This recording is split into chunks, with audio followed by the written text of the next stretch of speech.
Hi friends, welcome back to the channel. Previous వీడియోస్లో మనం the advent of Portuguese గురించి చూసాము. పోర్చుగీస్ వార్ తర్వాత వచ్చింది డచ్ వార్, కాబట్టి ఈ వీడియోలో మనం డచ్ వార్ గురించి చూద్దాం. So without any further delay, let's start the video. In 1602, East India Company of Netherlands was formed and was empowered to carry trade, war and to conclude treaties. Dutch వాల్ అంటే ఎవరో కాదండి, Netherland దేశస్థులు. 1602లో East India company of Netherlands అనే ఒక company ఏర్పాటు అవ్వడం జరిగింది. అండ్ వాళ్ళకి ఫుల్ పవర్స్ ఇచ్చారు. దేనికి అంటే to carry trade, war and to conclude treaties. వేరే దేశాలకు వెళ్ళి ట్రేడ్ చేయొచ్చు, వార్ చేయొచ్చు అండ్ ట్రీటీస్ కూడా ఏర్పరచుకోవచ్చు అనమాట. In 1605, they found their first factory in Machilipatnam of Andhra Pradesh, and since then they went on establishing factories in various parts of India and became a threat to the Portuguese. They even captured Nagapatnam near Chennai and made it their stronghold in South India. మనకు తెలుసు, first Portuguese వారు ఇండియాకి వచ్చి ట్రేడ్ని establish చేయడం జరిగింది. వాళ్ళ important ఫ్యాక్టరీస్ని కట్టుకోవడం జరిగింది. 1605లో డచ్ వారు ఎక్కడికి వస్తారు అంటే, వెరీ ఇంపార్టెంట్ పాయింట్, మచిలీపట్నంకి వస్తారు. మచిలీపట్నంకి వచ్చి అక్కడ వాళ్ళ ఫస్ట్ ఫ్యాక్టరీని ఏర్పాటు చేయడం జరుగుతుంది. వెరీ ఇంపార్టెంట్ పాయింట్, డచ్ వారు ఇండియాలో తమ ఫస్ట్ ఫ్యాక్టరీని ఎక్కడ కట్టుకున్నారు అంటే ఆన్సర్ వచ్చేసి మచిలీపట్నం. అండ్ ఫస్ట్ ఫ్యాక్టరీ కట్టుకున్నప్పటి నుంచి ఇంకా ఇండియాలో వేరియస్ ప్లేసెస్లో ఫ్యాక్టరీస్ ఎస్టాబ్లిష్ చేయడం జరిగింది. ఇదంతా ఎవరికి ముప్పుగా మారింది? పోర్చుగీస్ వారికి ముప్పుగా మారింది. సో సౌత్ ఇండియాలో చెన్నైకి దగ్గరగా ఉన్న నాగపట్నం అనే ఏరియాలో ఆ నాగపట్నాన్ని వాళ్ళు క్యాప్చర్ చేసుకున్నారు. అంటే పోర్చుగీస్ వారి దగ్గర నుంచి నాగపట్నాన్ని వీళ్ళు ఆక్యుపై చేసి సౌత్ ఇండియాలోనే వాళ్ళ స్ట్రాంగ్ హోల్డ్గా చేయడం జరిగింది నాగపట్నాన్ని. సో నెక్స్ట్ కనుక మీరు చూసుకుంటే, దేర్ ఫ్యాక్టరీస్ ఇన్ ఇండియా. అసలు డచ్ వారు ఇండియాలో ఎక్కడెక్కడ ఏ సంవత్సరంలో ఫ్యాక్టరీస్ కట్టారు అని ఇన్ఫర్మేషన్ ఇది చాలా ఇంపార్టెంట్ అండి. ఎందుకంటే ఇట్లాంటి క్వశ్చన్స్ అనేవి మనకి ఎస్ఎస్సిలో బాగా కనిపిస్తూ ఉంటాయి. సో దీని గురించి చూద్దాం. పులికాట్లో 1609లో ఫ్యాక్టరీ కట్టారు. నెక్స్ట్ 1616లో సూరత్లో కట్టారు. 1641లో భీమిలీపట్నం, ఇది కూడా ఆంధ్రప్రదేశ్లోనే ఉంది.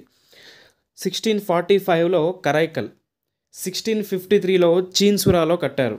అండ్ 1658లో నాగపట్నం. వెరీ ఇంపార్టెంట్, నాగపట్నం అనేది పోర్చుగీస్ వారి నుంచి క్యాప్చర్ చేసి అక్కడ ఒక ఫ్యాక్టరీ కట్టుకున్నారనమాట వీళ్ళు. అండ్ 1663లో కొచ్చిన్లో కట్టుకున్నారు. నెక్స్ట్ వచ్చేసి ఆంగ్లో డచ్ రైవాలరీ గురించి మాట్లాడుకుందాం.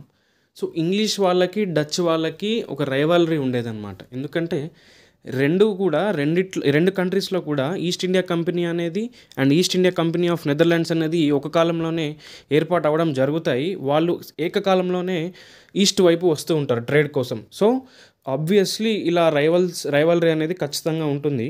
సో దాని గురించి చర్చించుకుందాం. The English were also rising at this time to the prominence in the eastern trade, and this posed a serious challenge to the commercial interest of Dutch. English వాళ్ళు కూడా East India Company అనే company పెట్టి east వైపు రావడం వలన Dutch వాళ్ళు జరిపే ట్రేడ్కి చాలా ప్రాబ్లమ్స్ ఏర్పడ్డాయి. In 1623 the Dutch had captured and massacred 10 English men and 9 Japanese men. This incident intensified the rivalry between the 2 European countries. So ఈ ఇంగ్లీష్ వాళ్ళు డచ్ వాళ్ళ ట్రేడ్కి అడ్డొస్తున్నారని చెప్పేసి 1623లో డచ్ వారు 10 మంది ఇంగ్లీష్ వాళ్ళని, 9 మంది జపనీస్ వాళ్ళని హతమార్చడం జరిగింది. ఈ ఇన్సిడెంట్తో వాళ్ళ రైవల్రీ అనేది ఇంకా ఎక్కువకి పెరిగిందనమాట.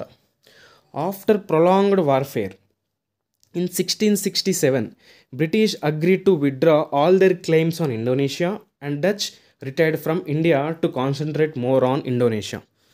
ఇక్కడ మనకి ఇంపార్టెంట్ పాయింట్ ఏంటంటే, డచ్ వారు ఎప్పుడు కూడా ఇండియాని కొలనైజ్ చేయడానికి రాలేదు, ఇండియాని ఆక్యుపై చేయడానికి రాలేదు. వాళ్ళ ఇంట్రెస్ట్ కేవలం ట్రేడ్ మీద మాత్రమే ఉండేది. సో 1623లో ఆ ఇన్సిడెంట్ తర్వాత 1667 దాకా చెదురుమదురు ఘటనలు చాలా అయినాయి ఇంగ్లాండ్ మరియు డచ్కి మధ్యలో. సో 1667లో ఒక ఒప్పందానికి వస్తారు రెండు కంట్రీస్. ఏంటి అంటే, బ్రిటిష్ అనేది ఇండోనేషియా నుంచి బయటకు వచ్చేస్తుంది అండ్ డచ్ అనేది ఇండియా నుంచి బయటికి వెళ్ళిపోవాలి. ఇది అగ్రిమెంట్ అనమాట.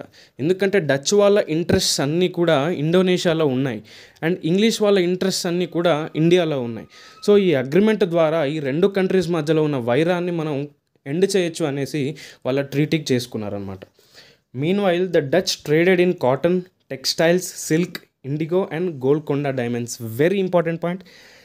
సరే 1667 వరకు ఇండియాలో ఉన్న డచ్ వారు ఏమేమి ట్రేడ్ చేసేవారు అంటే cotton, textiles, silk, indigo and Golconda diamonds. Very important point అండి, గుర్తుపెట్టుకోండి. నెక్స్ట్ వచ్చేసి ద డిక్లైన్ ఆఫ్ డచ్ గురించి మాట్లాడుకుందాం. In the third Anglo Dutch war, అది కూడా 1672 to 1674, the Dutch forces captured 3 English ships in bay of Bengal. Later the British took revenge on the Dutch in the battle of Hooghly. అది ఎప్పుడైంది 1759, which dealt a crushing blow to the Dutch ambitions in India. అంటే Anglo Dutch wars ఉంటాయండి, ఇది మనం freedom స్ట్రగుల్లో చెప్పుకుంటాము. అందులో third Anglo Dutch వార్లో డచ్ వార్ ఏం చేస్తారంటే 3 ఇంగ్లీష్ షిప్స్ని క్యాప్చర్ చేస్తారు బే ఆఫ్ బెంగాల్లో. ఇది ఇంగ్లీష్ వాళ్ళు అసలు తట్టుకోలేకపోతారు దీనికి ఎలాగైనా రివెంజ్ తీర్చుకోవాలనేసి 1759లో బ్యాటిల్ ఆఫ్ హూగ్లీలో డచ్ వార్ని దెబ్బ కొడతారు. ఆ దెబ్బ ఎక్కడ తాకిందంటే వాళ్ళకి డైరెక్ట్ ఇండియా నుంచి బయటికి వెళ్ళిపోయేలా తాకింది. The Dutch were not interested in empire building. Their main concerns were trade. Their main commercial interest lay in the spice islands of Indonesia. మనం లాస్ట్ స్లైడ్లోనే చెప్పుకున్నాము, డచ్ వారు ఎప్పుడూ కూడా కలనైజ్ చేయడానికి రాలేదు ఇండియాని. వాళ్ళ మెయిన్ అంబిషన్ ఏంటి అంటే ట్రేడ్. అది ఇండియాలో బ్యాటిల్ ఆఫ్ హూగ్లీ లాంటి పెద్ద బ్లో తర్వాత వాళ్ళ ఇంట్రెస్ట్లు అన్నీ కూడా ఇండోనేషియాకి షిఫ్ట్ అయిపోయాయి. సో ఇదండి ద డచ్ ఇన్ ఇండియా. చిన్న టాపిక్కే బట్ వెరీ ఇంపార్టెంట్, ఆన్సర్ రైటింగ్లో యూజ్ అవుతుంది. కొన్ని ఈ ఫ్యాక్టరీస్ అనేవి ఎస్ఎస్సిలో అడుగుతూ ఉంటారు. సో కంటెంట్ కనుక మీకు నచ్చినట్లయితే please share with your friends and please do subscribe the channel. మరో వీడియోతో మీ ముందుకు వస్తాను. Until then bye.